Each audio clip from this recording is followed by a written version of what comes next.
Welcome to the Deep Dive. If you're someone who loves photography but maybe hates lugging around, 20 pounds of gear, this dive is definitely for you. We're getting into the, well, surprisingly complex world of wide-format images today. Yeah, it all kicked off from a recent architectural photo challenge, didn't it? Exactly. It's a great example, really, where that sort of practical need bumps right up against technical dreams. We've got a good stack of sources here that help unpack it all, not just the quick fixes photographers use, but also those, bigger high-end goals they have. It's this blend of digital convenience and classic photo history. Right. And our mission today, basically to give you a shortcut, to understand where things stand right now with automated panorama tech. We're going to look closely at the differences, technically speaking, between dedicated cameras and phones for stitching images. And, importantly, we're following this specific search someone had for a modern camera that kind of captures the spirit of that old Hasselblad Xpan. The Xpan. Oh, Yeah, it's a deep dive into that point where, speed and affordability meet quality and that very specific format's a real friction point. okay, so let's set the scene. You are on this architectural photo walk, right? New mall, big modern lines, lots of glass. Yeah, huge structures, the kind that just yell for a super wide view. But story of my life, the super wide lens with a fisheye. Back home. Of course. You had your camera, sure, but not the right glass for that job. Oh, it's the classic frustration, isn't it? You see the shot, it needs to be wide, and your lens just can't quite grab it all. The camera itself is the problem again. Totally. So in that moment, what's the go-to? The immediate, 21st century fix for almost everyone. Your phone. Yep. Pull out the phone, use that built-in sweet panorama thing. It's instant, it's automatic. And honestly, it usually does a decent job stitching things together as you, pivot across the scene. Good enough most times. And that feature, that's really the benchmark for modern computational photography, isn't it? It raises the big question for this whole deep dive. If the phone is so quick and easy, why even look for that in a dedicated camera? Exactly. Which brings us straight to section 1. So after using the phone, the real photographer inside you kind of took over. The hunt began for the ideal dedicated camera, maybe used, maybe new, DSLR, mirrorless, whatever, that could do that same sweet panorama thing. So for you listening, what was the specific, the absolute must-have technical feature you were actually looking for in the source material? Okay, yeah, we need to be really clear here because the search wasn't just for a camera that takes fast sequential shots. I mean, almost any camera can do that. The goal was finding a camera with a proper built-in panorama mode, one that handles two things automatically right inside the camera. Okay. First, capturing the sequence of shots as you pan, and second, crucially, stitching those shots together successfully right then and there into a single JPEG file. Okay. No needing a computer later. It has to happen as you pan or immediately after. So automatic is the key. Making a finished, usable, stitched photo right away.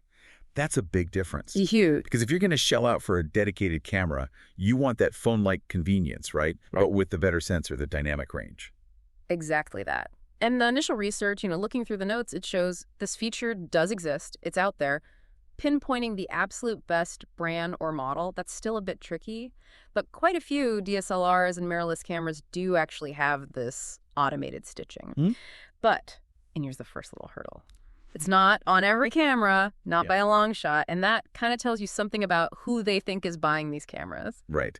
Why do dedicated camera makers treat this like a sort of niche feature when phone makers basically include it as standard? It feels like it should be easy enough to add given how powerful camera processors are now. Well, it likely comes down to priorities and who they see as their main customer. Someone buying a, let's say, high-end mirrorless camera, often they expect, even demand, total manual control over everything. They're probably shooting in RAW, and honestly, they often prefer stitching panoramas themselves later in software. Why?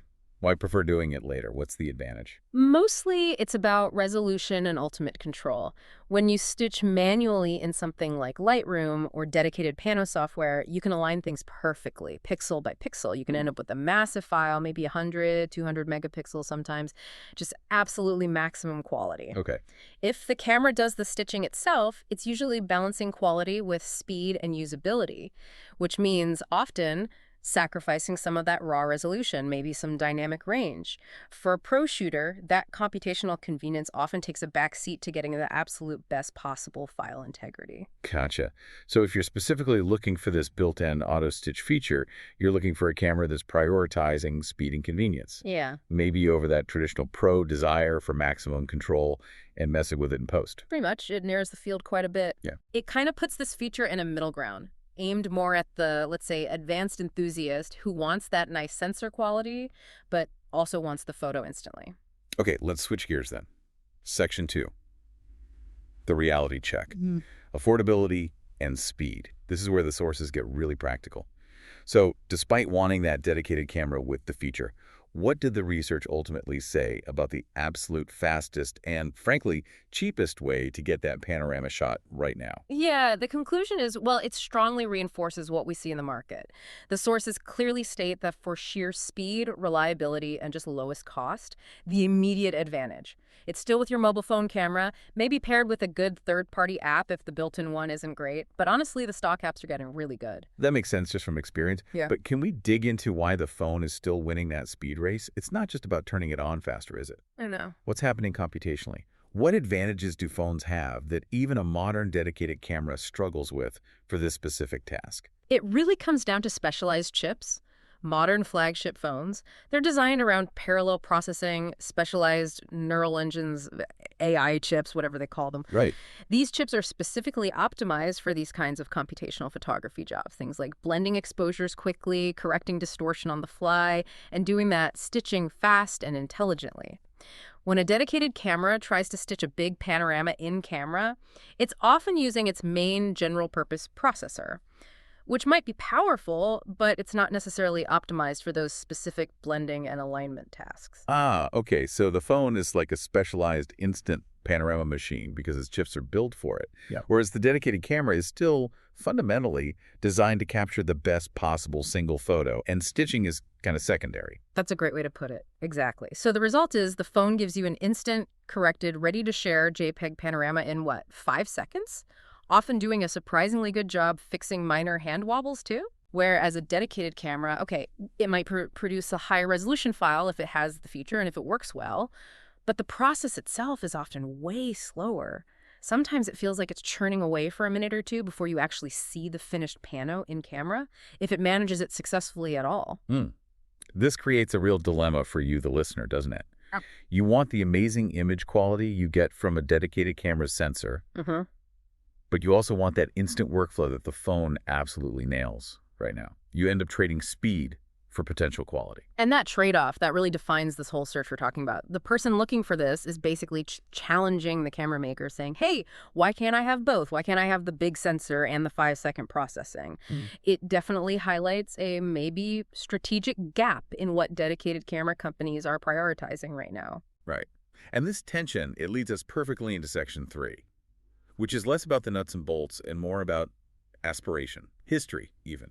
Because despite the practical truth the phone wins on convenience, the source material mentions this high-level long-term goal, a specific benchmark connected to this wide-format style. What was that?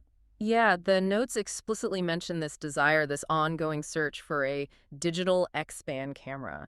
And that shifts the conversation, doesn't it? It moves us away from just convenience features and into the realm of a specific aesthetic, a specific photographic experience. The Xpan. Yeah, that name carries some weight in photo circles. Oh, anyone listening who might not know the legacy, why does this Hasselblad Xpan film camera, which, let's be clear, hasn't been made in years, why does it still define the search for the perfect digital panorama tool? Okay, so the Hasselblad Xpan and its twin, the Fuji TX1, they were really revolutionary film cameras back in the day. They used standard 35mm film. Wait, regular film. But, and this was the genius part, they could instantly switch to a panoramic mode that exposed a frame almost twice as wide as a normal 35mm negative on the same roll of film. What was that aspect ratio? That's the number everyone remembers, right? It created that amazing 65:24 aspect ratio, 65.24. It's very specific, very elongated, super cinematic feeling. Yeah. It wasn't just wide, it was proportioned in a way that felt immense,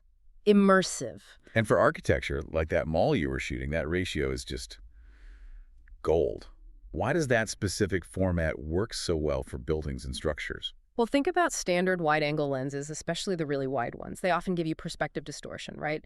Buildings look like they're leaning in, lines get curvy near the edges. The fisheye effect sometimes. Exactly. The Xpan got its wide view not by using super curvy lens elements, but simply by capturing a physically wider slice of the scene onto the film. It's capturing more horizontally, not just bending the view to fit. Precisely. So for architecture, that 65.24 ratio, it emphasizes horizontal lines beautifully. It gives this incredible sense of scale, and it lets you tell a story across this huge visual space without making it feel distorted or crammed in.